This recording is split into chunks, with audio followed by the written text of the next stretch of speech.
Yeah, I couldn't wait. Hey, it's Romania Black. We're on episode 5 of The Revolutionary Girl Utena. And I mean, you shouldn't be surprised that I couldn't wait. I kind of wanted to have the idea of being a little bit ahead in recordings to kind of steer clear of spoilers, but I wasn't planning on watching ahead this far, and then episode 4 happens, and I'm like, oh, it's a two-parter, so I'm not gonna wait.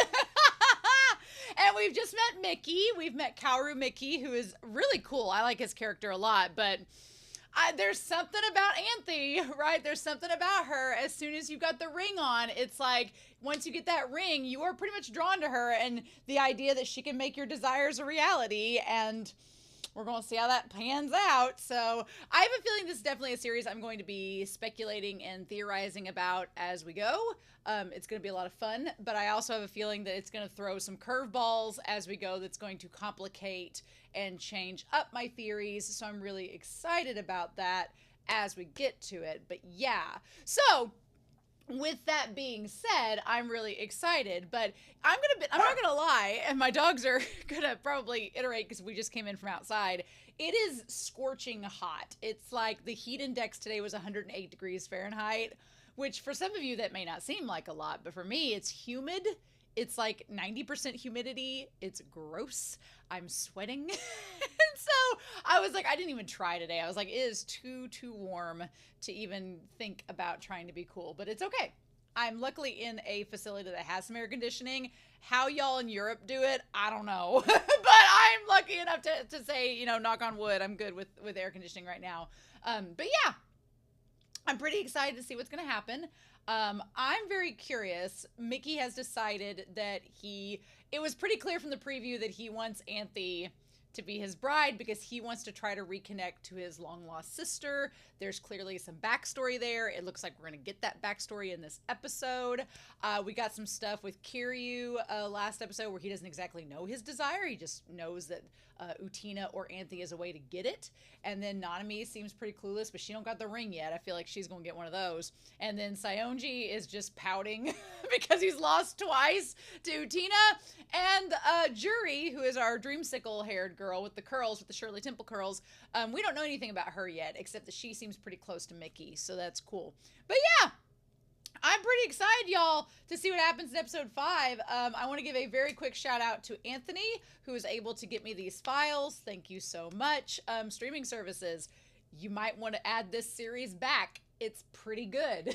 I'm just saying. I don't know why you haven't, but you might want to. I feel like it has a pretty good following. I don't know. What do I know? But anyway, I'm really excited to dive into this episode. I hope you all are as well. But we're not going to waste any more time. We're going to dive right into episode 5 of Revolutionary Girl Utena.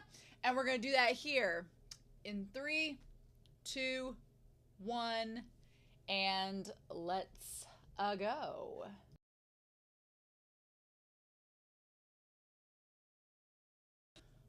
I don't know exactly what I was expecting with this episode, but I got a lot more than I expected. Holy shit! I mean, we knew from the preview that Miki was gonna fight Utena, and I was hoping that she'd win because it becomes apparent Miki is kind of his own worst enemy. He's a prodigy. He's super smart and talented, but he doesn't think that he's super smart and talented. He doesn't realize what a gem he is already. And this episode kind of brings it out, makes it apparent to us. And it's like, oh, wow. Okay. So I want to talk to y'all about it because I was pretty floored by this episode in a lot of ways, shapes, and forms. So let's bring everybody up here. Everybody's got issues so far in this, except maybe Juri. I like Juri a lot. She was pretty cold and kind of, I think I only thought she was cold because she hadn't talked in the first couple episodes, but now she seems like she likes Miki. And I'm rooting for her. I want to ship her and Miki a lot. She seems like she likes him, and she's kind of just like, But Juri is interesting. So Juri says at the very beginning of this episode, she's like, oh, you finally defeated me at fencing. Now, they said last episode that Miki was a national champion fencer. So she's better than him at fencing. Utena probably doesn't need to face her. What's interesting is she makes a note of saying that Miki should not be fighting for the Rose Bride. and seems to agree with Utena being like, why are we doing this? Now, could Jury be saying that because Jury wants the Rose Bride to herself? I don't know. She seems to be the only one so far that we don't really know. Why is she on the student council? What's her motivation? Is she just here because she likes Miki? We don't know. Jury is pretty much, we don't know her motivation, but she seems very calm and collected. That's kind of her demeanor in this, and I kind of like Jury. I think she's interesting. Also, though, the most unrealistic, you all can say how unrealistic it is to have an upside down castle and a giant spiral staircase that leads us to this like illusionary floating island. You can say whatever you want. The most unrealistic thing in this series is the fact that girl wore a fencing helmet and comes out with perfectly curled hair. Not possible. The illusion is broken. Suspension of disbelief ruined. It's over. Let's just chalk it up and wrap it up for today. That's fine. But I really like this conversation at the very beginning between the two of them. Because he's like, yeah, I still have a long way to go, he says. A long way to perfection. And that's so fascinating to me. So let's put Miki up here. I actually really like Miki's character a lot. Miki is a prodigy. But he is striving for perfection and purpose, right? What I like that Jury kind of says about Miki is that she says that his strength is in imperfection. That she's like, it's okay that you're not perfect. Actually, she even adds to that a little bit more, saying that beyond strength being in his imperfection, it's his power of purity. So interesting. I would label Miki as kind of a pure individual. He gets a little corrupted in this episode, but then he dials it back down a little bit. But yeah, I'm rooting for Miki and Jury. I think they could be a really cute couple. I just don't think he realizes it. And she's like, your sword carries the force of your sincerity. And today it seems stronger than ever. Could it be owed to the girl whose test you were correcting? And then he's like, oh, well, what are you talking about? And he kind of blushes like, eh. But what's interesting is I don't think Miki was attracted to Anthy necessarily, just the idea of what she represents. And it tying back to the nostalgia and the lost love he had with his sister, which getting the sisters, first of all, the sister being in this episode. Second of all, KIRYUU. We'll talk about that man whore here in just a second.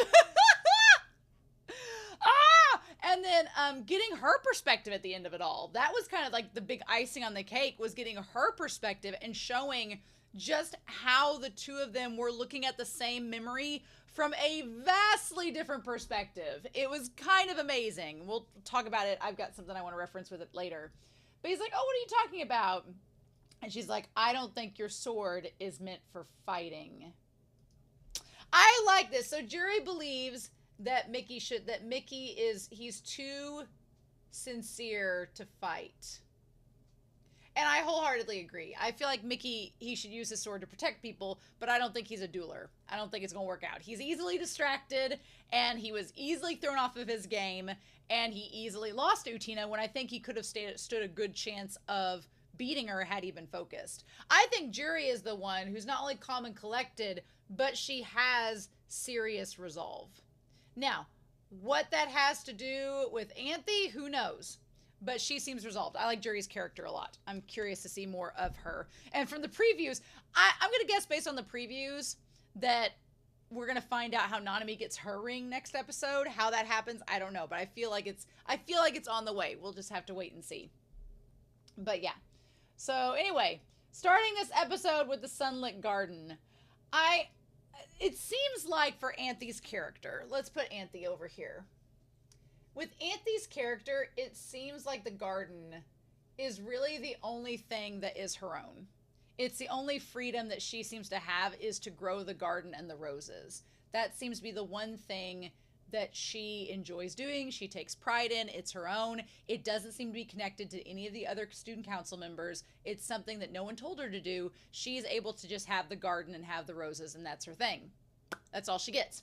She does talk about liking to play the piano, which is interesting, but she's not sure the memory of playing the piano, which is a little suspicious. It's like there is a part of me that, and again, I'm throwing out lots of theories. We will obviously not know the answers to these theories, if ever, until later on in the series. But a part of me wonders if all of these student council members that somehow got rings, if the rings were given to the student council members for a reason, like they were chosen for specific purposes, and they're connected to Dios somehow based on certain desires that Dios has. So, for example, with the piano playing, could it be like if the spirit of Dios and the prince is possessing Anthy, then could he have been a piano player at one point and was like just searching for someone to play piano with? And so that is inherently part of the power of Dios within Anthy. So that's why she can play the piano so good. And then it connects to Miki, who is somebody that it's basically like she's a walking database looking for match compatible partners based on these certain criteria, and our student council members are matching up with her based on that criteria. Could be.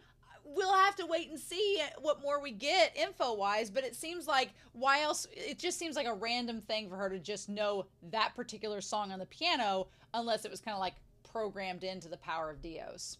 But what's interesting is that throughout this episode, Miki does not ever seem like he's not in love with Anthy as a person. He's not romantically or sexually attracted to her as a person.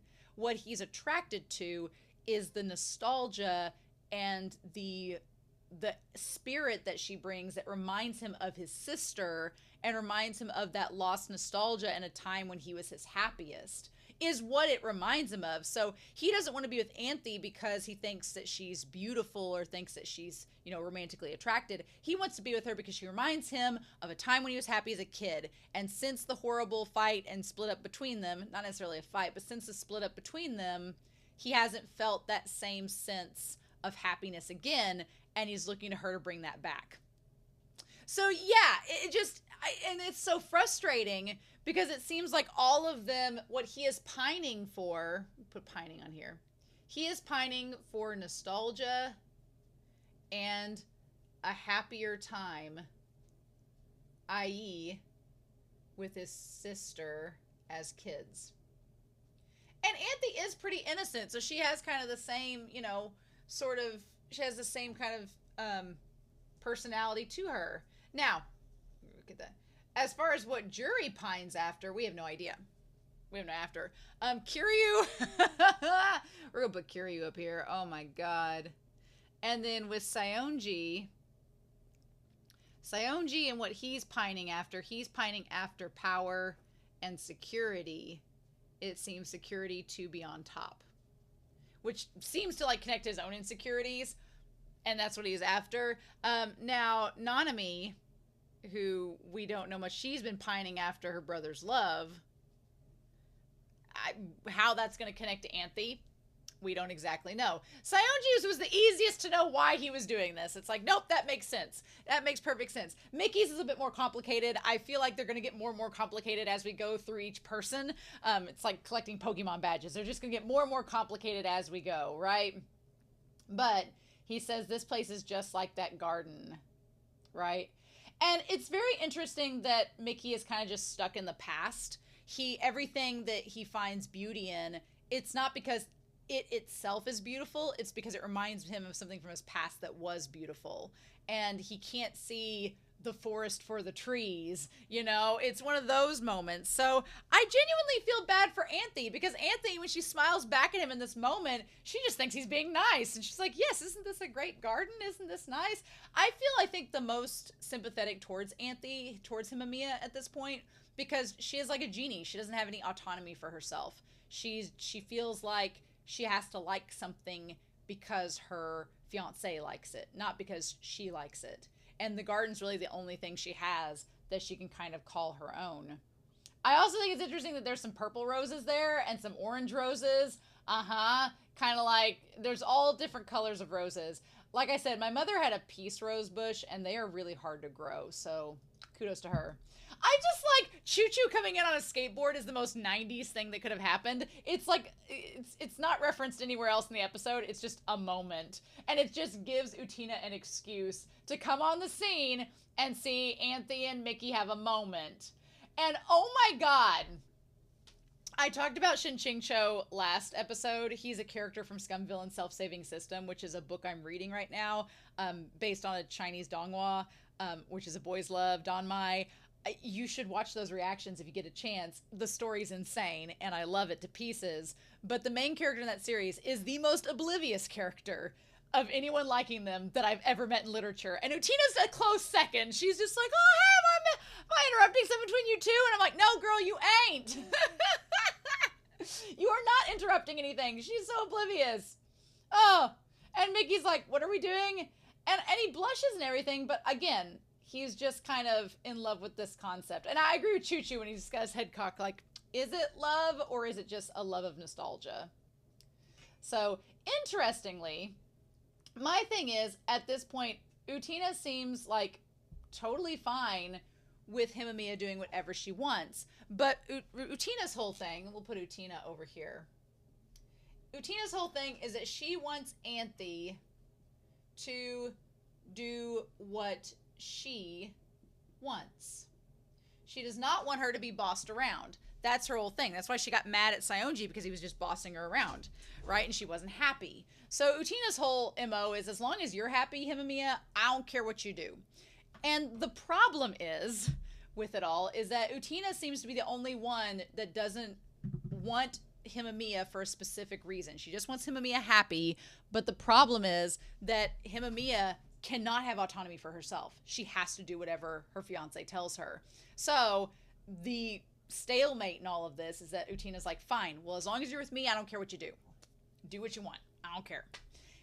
But you have to be with me in order for that to happen, because everybody else is coveting you and trying to force you to do something for their own selfish purposes. And Utena's like, I guess you have to stick with me in order to be able to not have to do those things against your will. So it's interesting because, yeah, she's like, oh, this is the song she played last night. And he's like, yes. And Utena's like, well, he's like, my sister and I wrote it when we were little. And Utena's like, this is actually a pretty famous song, right? And he's like, as far back as... He doesn't really address that question, because he says, oh, well, my sister and I wrote this song. And Utena's like, but this is a pretty famous song. Did you write it? And at that moment, it could either be one of two things. Either they did write the song as kids because they're prodigies, and it was just published, and it's just, you know, now Tina's like, oh, wow, you guys really wrote that? Or, which I'm kind of leaning towards now that we saw the sister's perspective at the end, or the fact of the matter is, Miki is an unreliable narrator.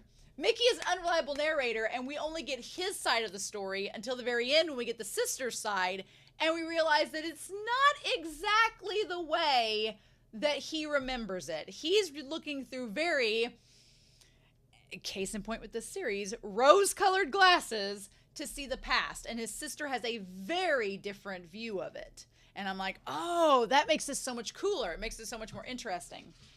So, because then as soon as she asks, she's like, well, isn't this a famous song? What do you mean you and your sister wrote it? He refuses to answer the question and instead says, as far back as I can remember, me and my twin sister would play the piano as if it were our toy in that garden. I liked the three windows that were up there on the side with the three of them playing pianos. It's a nice little, cute little symbolism bit. So we cut back to the flashback of them in the garden. What's interesting is he's like, our playing would astound the adults in our community. And she's like, oh, wow, that's cool. You both were child prodigies. He thinks so, but that's not the case. No. And what's interesting is that the view he has of her in the flashback at the first part of this episode, the girl's hair is curled and tucked under like Anthy's.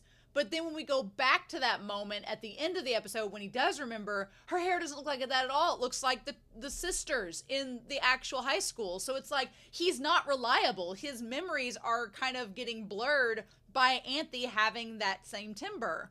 And it's so crazy. So we have in Miki's mindset, if we go up here, we have Miki's mindset that they were both prodigies that were you know, viewed equally in the community, right? And he's looking at all this thing, all this great stuff. He's like, I realized all my happiness was from that garden and from playing with her. But then I ruined everything.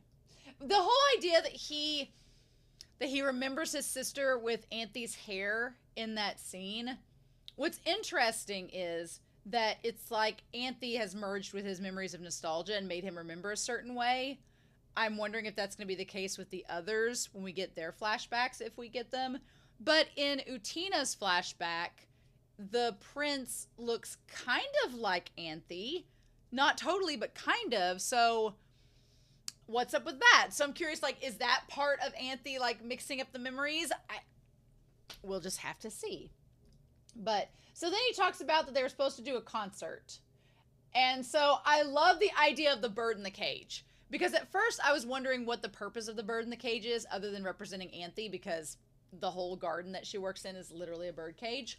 But now that we see with the sister, we see the sister, we'll put her here, is the idea of the bird cage that she was just following her brother and kind of appeasing him. She wasn't a prodigy. And the bird cage now, if you look, there's only one bird cage. I wondered, because they showed both of the twins' perspectives, I wondered if there were two bird cages. No, there's just one, and it's by the sister. She's the one that's imprisoned in this situation. She's not happy. She doesn't like playing the piano, as we come to find out. She's just doing it because they're twins, right? And he's like, yeah, next Thursday. So, because she asked, she's like, okay, the concert. And she just says, oh, a concert? And he's like, yep, next Thursday. Like, he's excited about it. And she's not. He's like, everyone will be coming to see us. And then she says, but I don't want to perform in front of all those strangers. The strangers scare me. So, basically, we've come to find out that the sister tells him that she doesn't like strangers. Doesn't like strangers watching her, which I thought related back to the ball scene in the ballroom where Anthy didn't want to be around people. And I was like, that's kind of like Anthy. Interesting. But then we come to find out that that wasn't the full case, not the full story with the sister. And Miki says, it's going to be okay. I'll be with you, so it'll be fine. And we see her by the bird cage. And she's like, okay. And she doesn't say anything. She doesn't say anything in response. She's just sitting there by the birdcage like, I don't want to do this. You're making me do this. And he's like, I'll be by your side and we'll play just like we always have. And then we cut. He's like, there's nothing to be afraid of. But then we cut to like Green and he gets the measles, right? So then he gets the measles and he can't play. Which, it's not his fault that he got the measles. But they made her go to the concert hall anyway. And then, come to find out, she ran off stage and was hiding until sunset. And she wouldn't say a word. So he assumes that she got stage fright and ran away. And then stopped playing piano at that point. So he thinks it's his fault that because he wasn't there, she got scared and she ran off stage out of stage fright, and that was it. I like that as he's telling Utena this story, Anthy is not watching. She's just looking at the metronome. Her and Choo-Choo aren't even like paying any bit of attention. And then he's like, only after that did I realize how much I loved her playing. But it wasn't her playing. It was them together that he misses. He says he misses her playing, but I think it's just the fact that he missed playing with someone. That he wanted to have someone by his side to help him feel like it was more exciting or engaging. Watching Anthy with the metronome, I'm also watching Uramichi Onisan right now, and there's a character in that series called Ikateru who coincidentally has purple hair as well, like Anthy. But he's kind of spacey and doesn't really, like, he's not really thinking of anything. He's kind of an airhead. And Anthy reminds me of him sometimes in, like, the best way. So I think that's interesting. But yeah, he's like, only then did I realize how much I loved her playing. And how much I loved that garden. Yeah, he just loved thinking back on it. And at that point, Utena's kind of like, So you're pretty nostalgic about this garden, but like, do you really want Anthy playing with you because you appreciate Anthy and her company, or are you wanting her with you because she reminds you of her sister, of your sister? And he's like, no matter how much my technique improved, I couldn't capture the timbre of her playing, which is so fascinating to me because the sister says, I kind of sucked. So the reason he can't capture the timbre of her playing is because he's better than her. He can't go back. He's not able to regress. He was naturally better than her from the start. So of course he can't capture that timbre. But Anthy does a good job, but it sounds like how he remembered it. And it's funny because that's the sole reason she can bring it out in her performance. And that's when Utena says, is this what they mean when they say love is blind? She's like, you don't get it that you're wanting to be with Anthy because she brings back this nostalgia. And so he says, I found this radiant thing. And Utena's like, are you confessing? Do you love her? And the thing about it is, I wondered if Utena, if he confessed his love for Anthy, if she would be like, okay, you love her, I'll let you be her, you know, fiance. It's cool. But it's not a confession. That's what gets her, because he kind of blushes, and then they stop. She's like, are you confessing your love for her? And then he just keeps playing. He doesn't answer the question. And she's like, well, how about it, Himamiya? And she's like, what? Did you say my name? She's like, how do you feel about younger guys? And she says, well, I'm your bride. So... And she's like, I don't want you going around saying that. I feel like Utena was against Miki taking Himamiya because she's like, Himamiya can't speak for herself, and now you're speaking for her, so you're sounding just like Saionji, and that's not cool. And then she's like, now listen here, I didn't agree to you being my bride, and it's insane to make you someone's bride because of a duel. I'm not going to accept a system that deprives someone of their freedom. And then that Miss Mickey's listening to all that, being like, oh.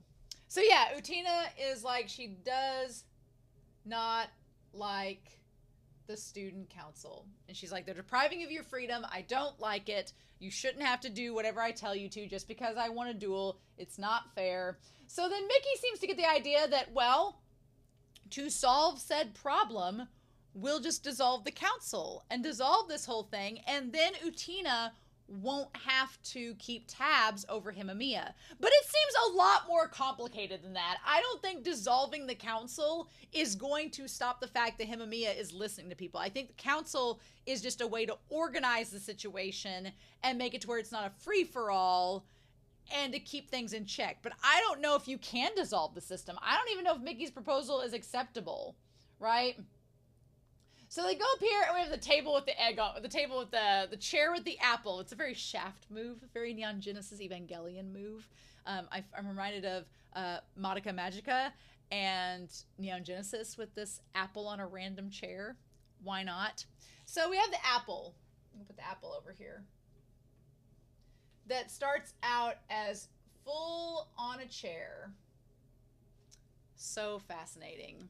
And I like that Jury is like, why are we here? Again, Saionji is not present. Saionji is still sulking as far as we know. He's been sulking since episode 2. He just doesn't want to come out. And they're like, have we received a letter from the end of the world? Have we not? And Kiryuu's like, well, no. Normally we meet to discuss and act upon the content of the letters, but we've not been receiving them. So today an urgent motion has been proposed, which was from Miki, who says, I want to dissolve the student council. Now, I think it's interesting that the letters have stopped coming. I feel like maybe the letters have stopped coming because Utena is there. And that's who the power of Dios and the prince wanted to be there. So now they don't have any more letters because what else is there for them to do? The bride is with the person she's supposed to be. Who knows? And Kiryu does not want the council dissolved. For whatever reason. He wants to keep the council there. Now, is it because of the power he gets as the student council president? Maybe. He seems to take advantage of that power quite a bit. I don't know. Why does he seems to want Utena more than he wants Anthy, so I'm very curious why he doesn't want the council dissolved. Like, what the point is. Now, Jury seems to be like, oh, okay, Jury doesn't seem to have a problem with it, but it's KIRYUU who has the problem with it. And he's like, the notion of winning Himamiya by duel is insane. I think such a thing should never be accepted. No matter how great this power we're supposed to attain is, we can't abide by a system that deprives her from her freedom. And I like that Jury's like, well, love certainly changes a person, doesn't it? Like, Jury believes... I feel like Jury was jealous of Himamiya in this episode because she likes Miki, and she was jealous of the fact that he was trying to advocate for Himamiya's freedom, which is why she didn't want him fighting her to begin with, because she didn't want him to win. Right? And she's like, I see, so it was her test you were correcting. But then KIRYUU's like, well, sometimes youth can blind you to your true desires. I feel like it's interesting KIRYUU suggests that this whole dissolving of the council and young love is blinding him from the fact that Himamiya could give him what he wants. And KIRYUU's like, don't you know why we're doing this? And he's like, well, our activities, aren't they trampling upon unalienable human rights? And KIRYUU's like, we need to break the world shell. He's like, did you not repeat the monologue I said when we came up here? Yeah, it's interesting. It's almost as if, like, you're not going to get what you want unless you crack a few eggs. And he's like, you're over here talking about human rights when we're talking about the power to revolutionize the world. So KIRYUU definitely believes that whatever this breaking the world shell business is, it cannot happen unless they keep dueling for Himamiya's hand. So dissolving the council is the last thing that KIRYUU wants for whatever reason. Now, noticeably, it breaks into 6 rabbit pieces, which I find interesting. The rabbits are like a common Japanese shape for apples to be cut into, and they look really cute.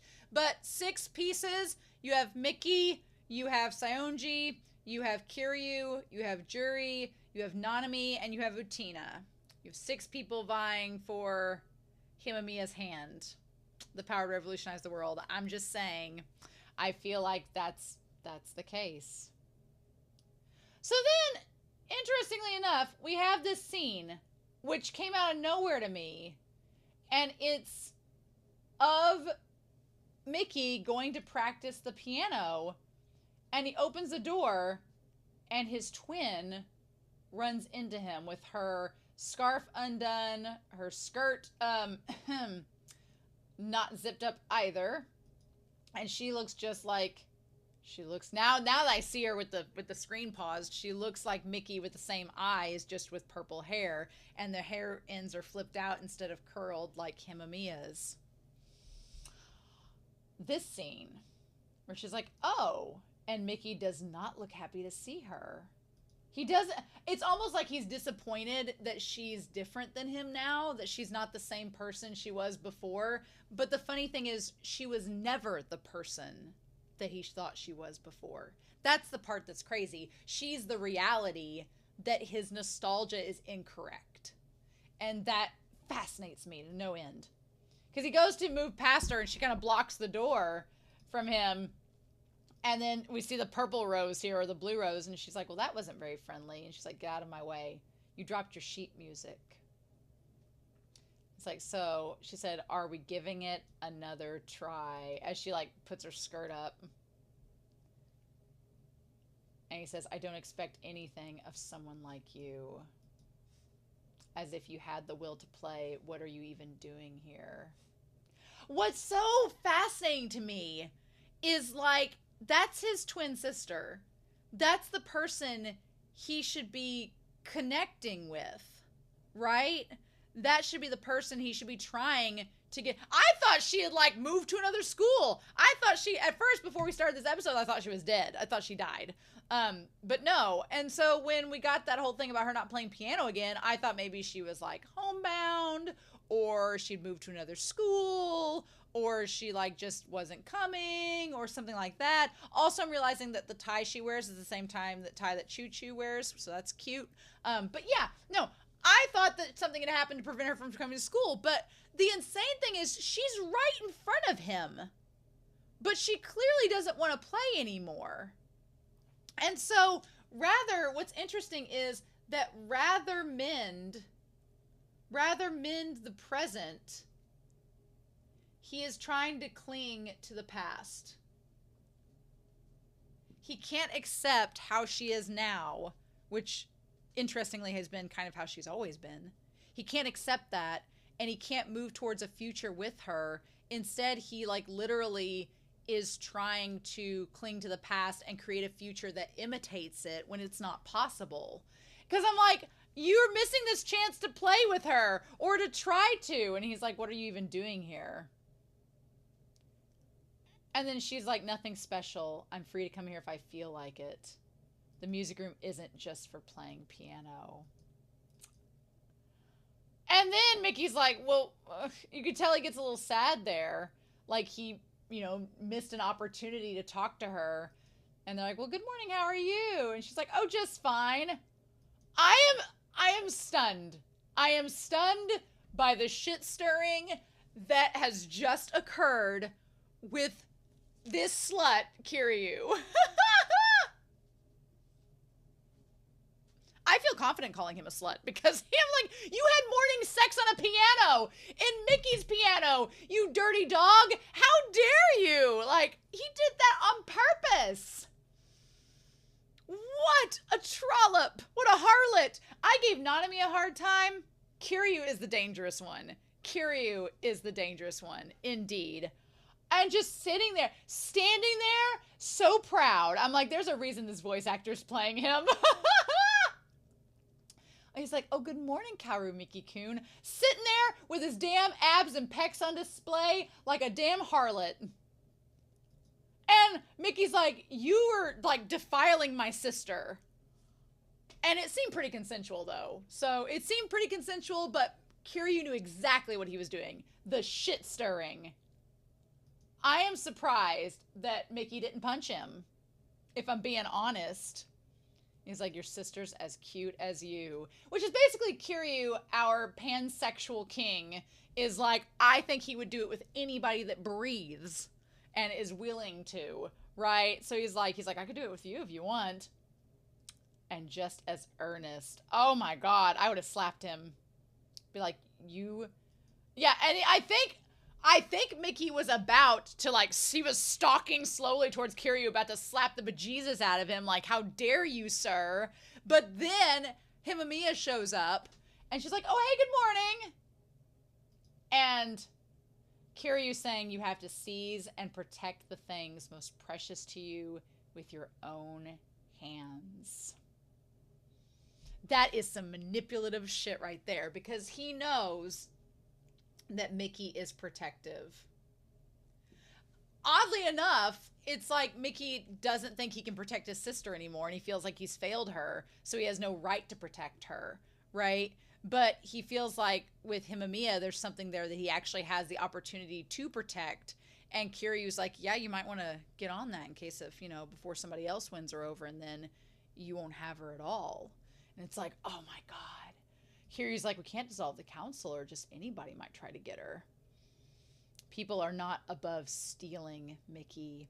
Even if the student council dissolves now, the Rose Bride will still be pursued. Yeah, so again, KIRYUU's like, we can't dissolve the council like you want because they're still going to come after her. So if you don't get her, then somebody else is probably going to get her. The one whom she's engaged to may command her. And he's like, command her. And the thing of it is, I don't think Miki wanted... There's a part of me that doesn't think Miki wanted to get a hold of Himamiya as the Rose Bride to command her, right? But rather to protect her. And he was afraid other people would command her to stop playing and take the music away from her, away from him again. So that's absolutely the thing that he didn't want. And so he just like zips up his jacket and leaves.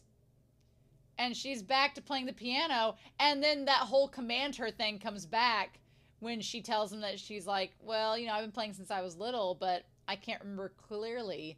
And he says, well, you must have been as cute as an angel when you were little. And again, it's kind of creepy because he's not viewing Himamiya cute as an angel like herself. He's viewing her like his sister when she was cute and he thought she was angelic. Versus now when she's having sex with KIRYUU on the piano at 8 in the morning. And maybe they're not having sex, but they were messing around, clearly. My sister's playing was so wonderful. And he's like, I swear it. And then he asks if she likes playing, and she's like, well, yeah, I'll keep playing for you if Utena permits me. And that's when he realizes that she really is going to do whatever the person she's engaged to tells her. Because when he says, if she told you to quit playing the piano, would you stop? And she's like, of course. I have to obey the wishes of my betrothed. And that just like is an ice dagger in his heart, because he had up until this moment thought that she had some autonomy, but she really doesn't. She's bound to whatever that person tells her.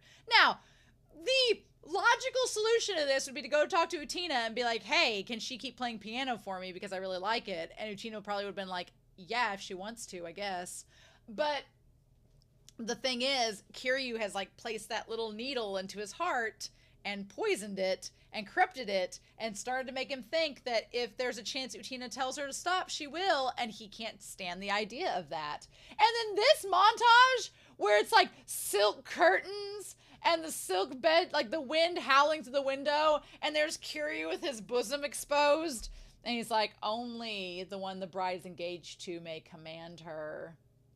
And then we see the sister and the idea that she is no longer, you know, there is something interesting about this moment, because when he looks at his sister, it's almost as if she won't listen to him anymore. And I'm not saying that Miki was trying to command her to play back then as kids, but he has no control over her now. Like, she is her own person. If she chooses to make out with KIRYUU, he can't do much to stop her. And he's realizing that just like he has no control over his twin sister, he has no control over Himamiya. And there is like, it almost feels like a little part of him that's like, why, what if she decides to quit playing like my sister did? Then I will not have it at all. I'll definitely have lost it. And then, yeah, KIRYUU with that damn peck and everything. Oh. And then I did see where he's like, you have to seize the things and protect the things that are most precious in your own hands. What is this glamour shot? What is this him on the bed with the red lace curtains? And he's just sitting there with his entire, like, upper body, torso exposed. What is this? What is this? I wasn't ready for this episode, clearly. He's like, people are not above stealing, Miki. And then, yeah, him in these, like, sexy shots. Like, this is how Miki sees him. I'm like, you sure you aren't going to say no to KIRYUU? KIRYUU's pretty seductive. And then he's like, oh, don't worry, I'll protect your playing. And she's like, oh, thank you.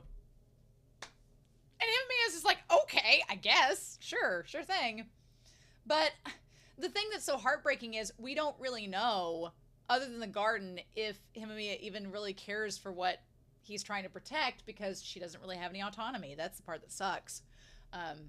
But Miki thinks he's doing something to protect the music for her, but it's really for him. Right? So I'm glad that Utena finally figured out her math. She doesn't need a tutor anymore, which is great because he's not going to tutor her anymore. And he challenges her to a duel. And I love the animation of Utena looking at him like, bitch, what? I love her face. Her face is just like, didn't we talk about this? Didn't we establish how we don't need to duel? Like, this is a bad idea. Didn't we talk about this? Didn't you say you weren't going to duel me? Didn't last episode you tell me how duels are stupid and you're not going to do it? But now you're doing it? She's like, men just change their minds, huh? Not stick to their guns, huh? So then we have the Greek choir. What I love about the Greek choir in every episode is they never answer the question. They pose a question at the very end, and you think they're going to give their opinions, but then they never do, and you're like, feels like they just stopped too soon, right? But yeah, they talk, the lesson of this story of this episode is the idea of coveting what someone else has and stealing it, and they use it through the example of the pirates. The thing is, it's like, and we see the octopus from the last episode, like there with the little, and the fish and the clams. What's interesting is that Miki kind of believes that he's protecting Himamiya, but he's not. Whereas Utena is the only one right now that's like kind of protecting her from everybody else, right? But they go back on these stairs. Go back up there to the top. And she's like, I really thought we weren't going to do this. And he's like, I have to recapture that music at all costs. I need the bride no matter what. I do like the height differences between the two of them. And she's like, well, sitting at a piano suits you better than fighting me. And Jury says, I quite agree. Yeah, she don't want him fighting for her. She's kind of jealous of her. So then I feel like at some point we're going to see him and Mia be carried by several of them. Maybe not Miki, but at least by some of them. And so then the bells start ringing, and Mickey's like, I'm going to make the Rose Bride mine, even if it means hurting you. And she's like, okay. So we get these new lyrics. We get new lyrics for every battle, you know. I'm talking about theater and exceptional minds, collective phenomenon, you know. And the collective phenomenon of everything gathering together, right? The phenomenon of him and Mia playing the piano, of her reminding him of his sister, and then theater. Though what's funny is the theater is like, y'all are prodigies, exceptional minds, this collective phenomenon of us happening and all these coincidences, but it's theater. It's not real. I love that lyric because it's like everything he's imagining with him and Mia, it's not real. He thinks that she is this nostalgia that doesn't actually exist. And we find that out from the sister at the end, right? Exceptional people. An imagined reality. Yes, the imagined reality is what he's thinking of. It's not real.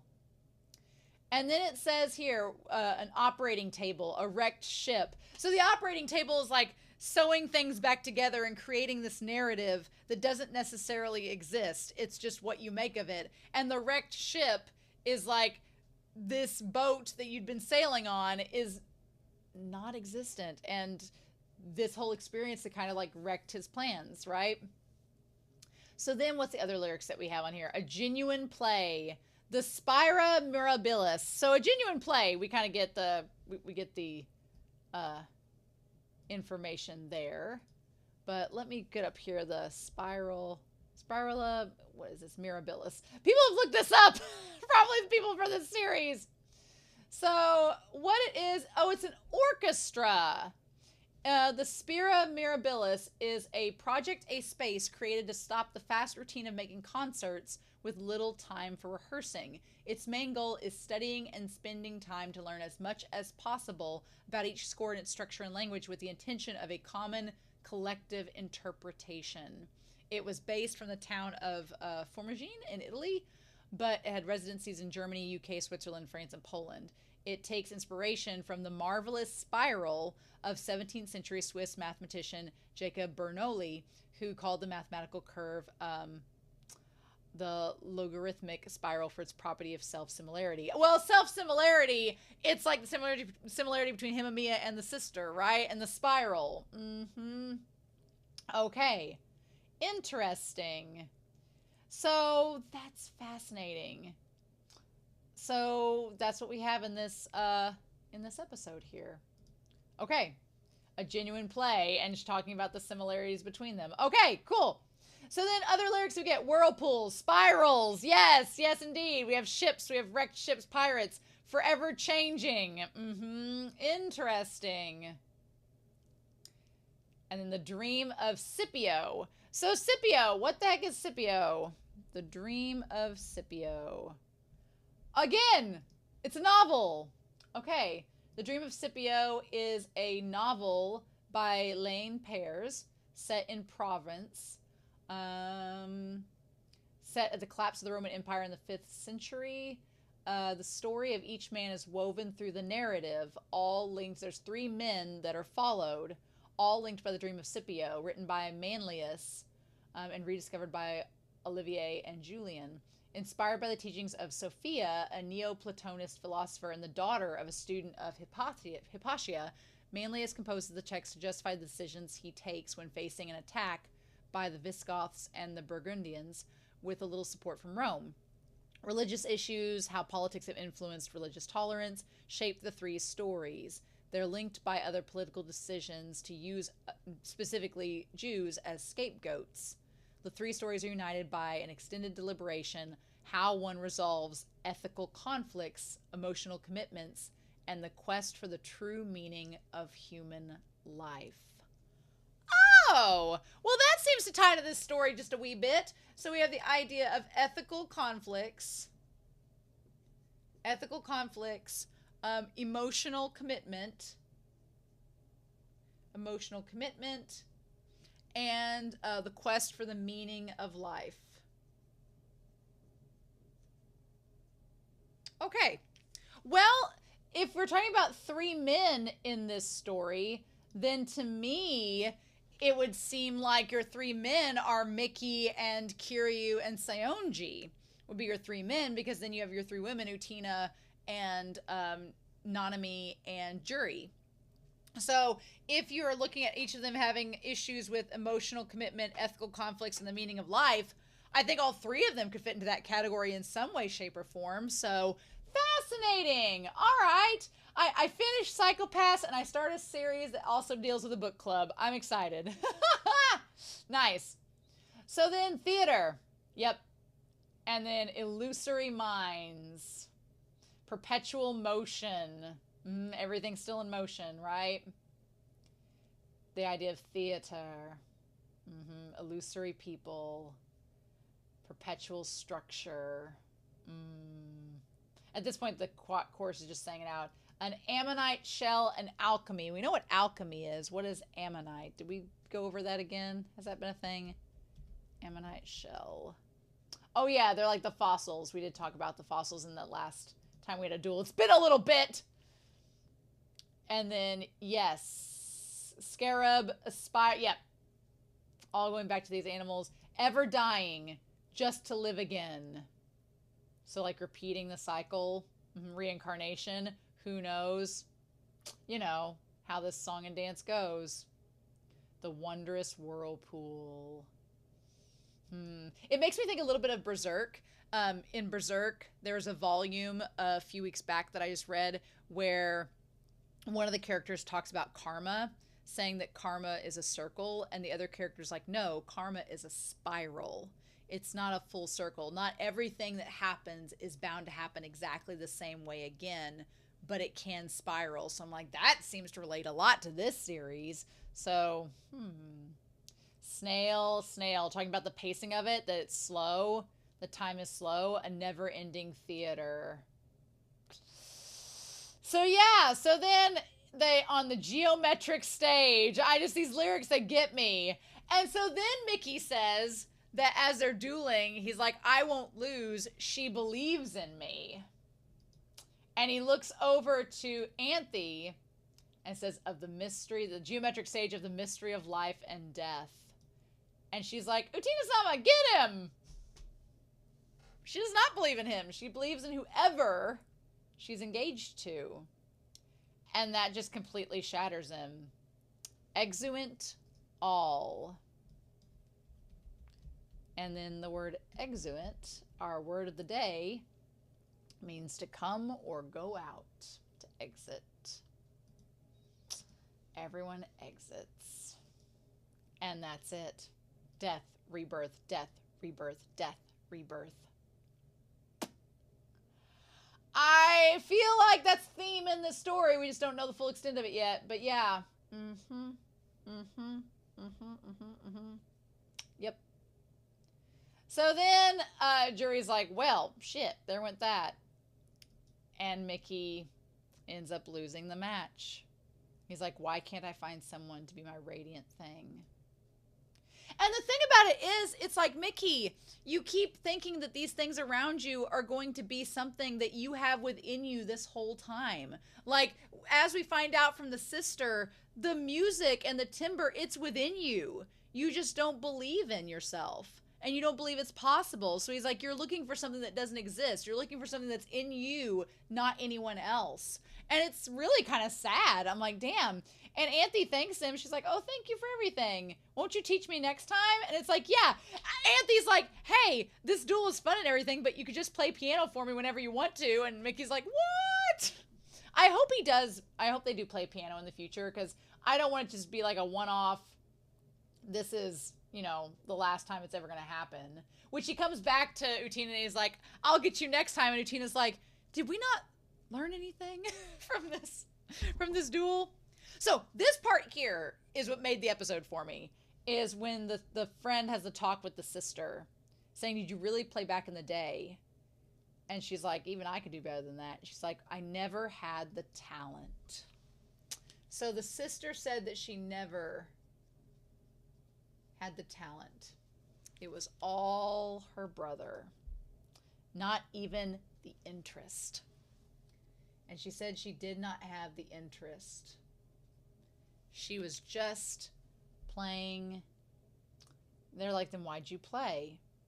She says, when I was really young, a boy who lived next door would write me love letters. And she says they'd always say something like, I love your playing. He had the wrong idea, thinking I was good at the piano. Since I always played with my brother, people often mistakenly thought I was as good as him.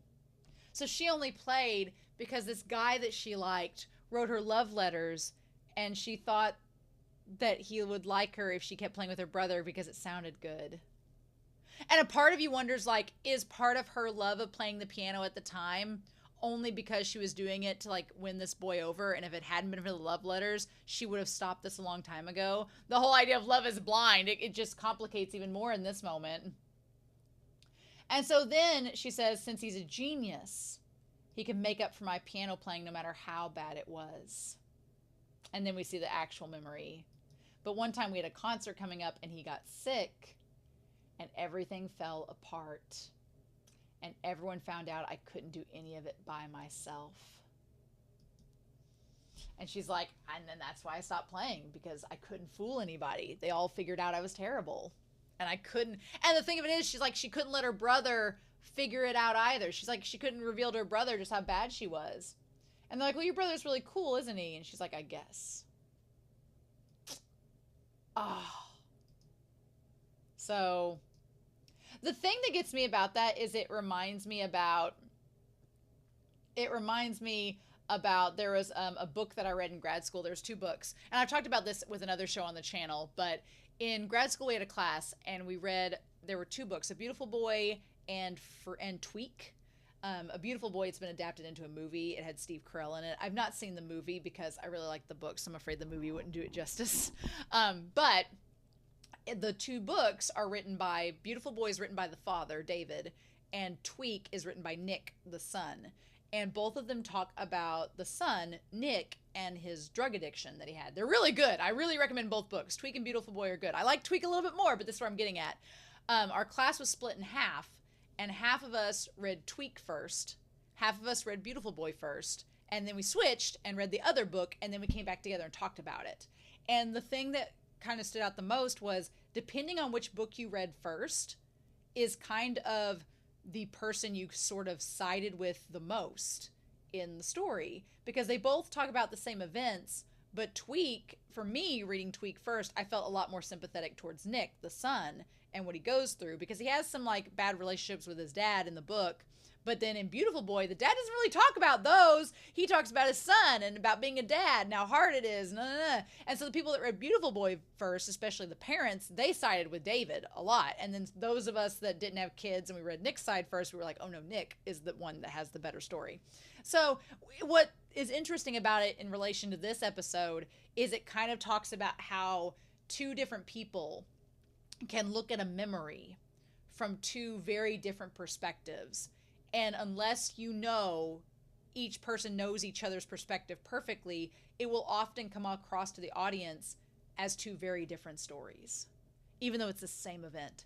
So the event of her not being able to be with her brother at the concert, Miki takes away from it that it's because of that incident that his sister, because he wasn't there, his sister got scared because of the strangers, and now she doesn't want to play, and it's kind of ruined their whole dynamic. The reality is, from her perspective, she never wanted to play piano. She only did it because he was there to cover up her mistakes.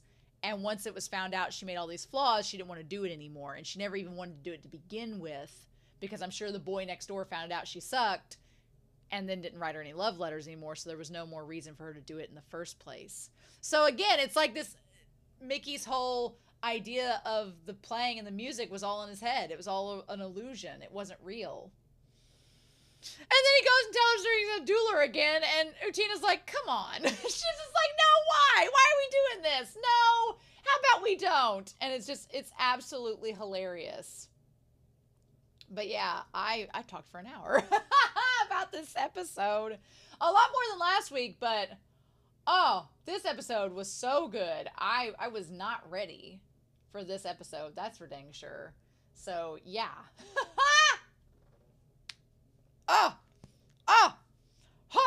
So anyway, I'm super excited to see what we're going to get next week with Pornonomy. Pornonomy. What do we do with her? But we're going to find out, and it's going to be great.